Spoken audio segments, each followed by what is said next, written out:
Let's talk movies. Look, Brave, this is the movie we were discussing last week, Emily, that some were wondering if it could bring in the big box office bucks, in part because of its focus on a female. Well, look, there was primarily a female audience that went to see this movie over the weekend, but the folks at Disney are certainly breathing a sigh of relief because not only did this movie make a little bit more than what was expected, north of $66 million, it also had a pretty comparable number to what we saw from Cars 2. And a lot of people say that's a good thing, given that Cars 2 brings you a storyline that people already know, the merchandising dollars that go along with that. And I think that if you compare Pixar to Madagascar 3, you still have the same story in that both DreamWorks and Disney are putting a lot of money on the line. I mean, in both of these films, you're talking about budgets in the $150 million plus basket.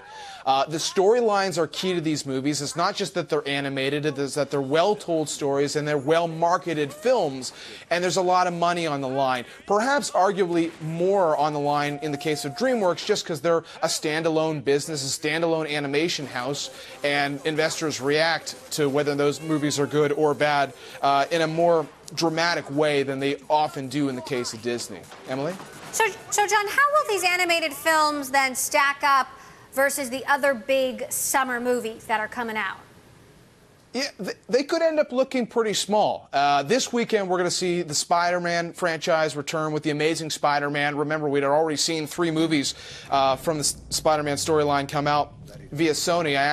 One of the reasons I'm down here is I was speaking to Stan Lee, the man behind Marvel, and we'll have that conversation on an upcoming Bloomberg West. But he thinks this movie could end up making more than the previous installments, and that would be a big number. Of course, he's biased, but we're talking about a franchise that has pulled in between $700 and $8 million per film globally, and Sony is certainly a company that could use a comeback story for right now.